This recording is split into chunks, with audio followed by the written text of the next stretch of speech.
बहुजन क्रांति और बहुजन नायकों को समर्पित दलित दस्तक का 2024 का शानदार बहुजन कैलेंडर आ चुका है। कैलेंडर छोटे और बड़े दोनों साइजों में उपलब्ध है। बुकिंग के लिए दिए गए नंबर पर व्हाट्सएप करें या ईमेल करें।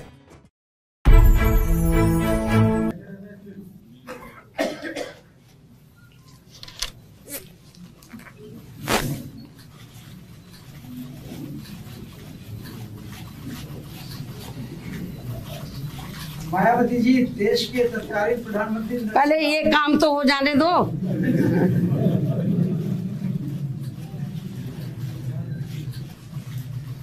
देश के तत्कालीन प्रधानमंत्री नरसिंह राव ने आपको कहा था कि आप भारतीय लोकतंत्र का चमत्कार हैं।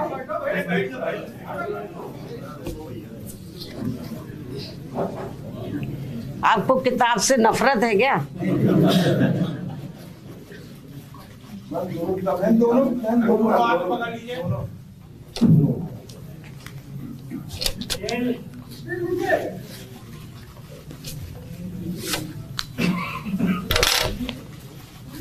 इधर थोड़ा हाथ कर लीजिए, चेहरा आपका नहीं आ रहा है।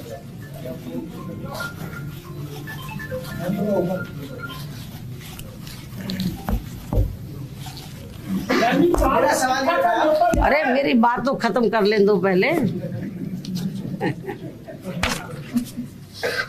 और अब मैं अंत में मीडिया बंधुओं से मेरे जन्मदिन का केक आदि लेने का आग्रह करते हुए अपनी बात यहीं समाप्त करती हूँ।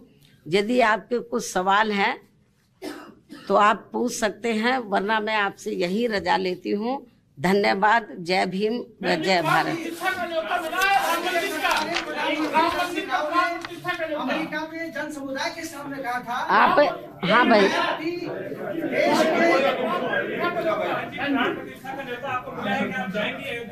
आप एक ही सवाल पूछ लो पहले। आप दोनों तय कर लो कि पहले मैं आपका जवाब दूं या आपका दूं।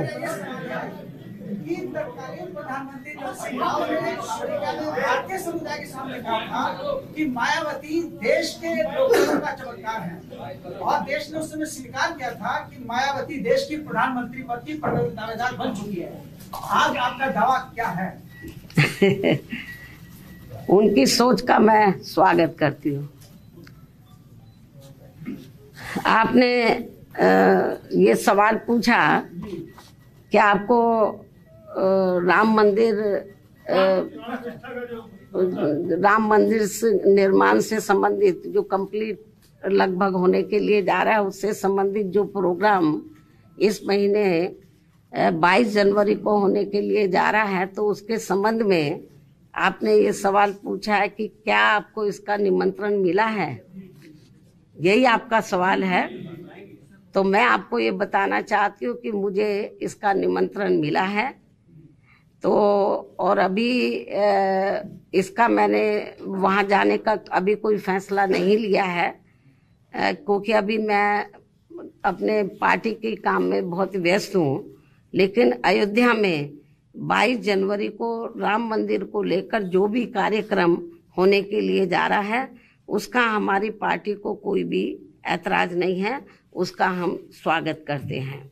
और आगे चलकर जब बाबरी मस्जिद को भी लेकर ऐसा कोई प्रोग्राम होता है, तो फिर उसको भी लेकर हमारी पार्टी को कोई भी ऐतराज नहीं होगा, उसका भी हम स्वागत करेंगे। क्योंकि आप लोगों को मालूम है कि हमारी पार्टी धर्मनिरपेक्ष पार्टी है और सभी धर्मों का हमारी पार्टी एक बराबर उनका सम्मान करती है। तो चाहे हिंदुओं का मामला हो या सिखों का हो, बुद्धिस्टों का हो, मुस्लिम समाज का हो या अन्य मजहब को मानने वाले लोगों का हो, तो उनका कोई भी कार्यक्रम होता है या वो कोई भी ऐसा कोई फैसला लेते हैं, तो जो मानवता इंसानियत के लिए है, तो मेरे ख्याल कभी हमारी पार्टी ने उसका विरोध नहीं किया है।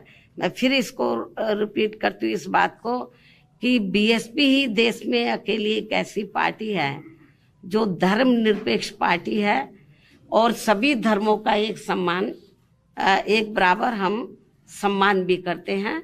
मुझे जो इनविटेशन मिला है तो इसके लिए हम उनका स्वागत करते हैं।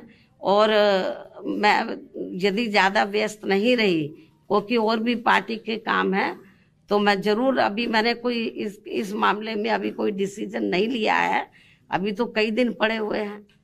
तो जो भी डिसीजन लिया जाएगा तो वो आपके सामने होगा।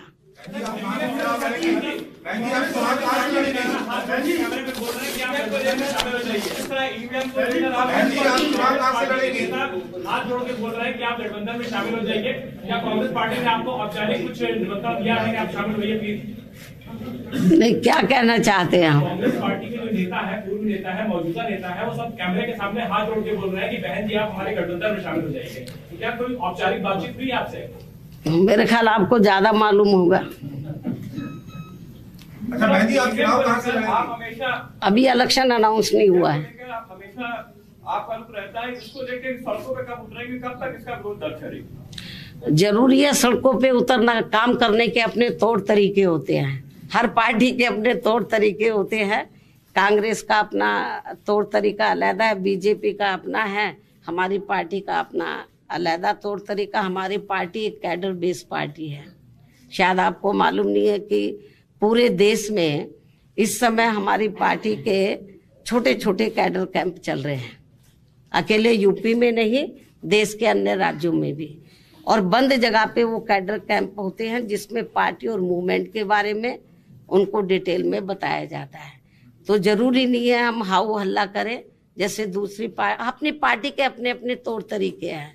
हमें दूसरी पार्टियों की नकल नहीं करनी है।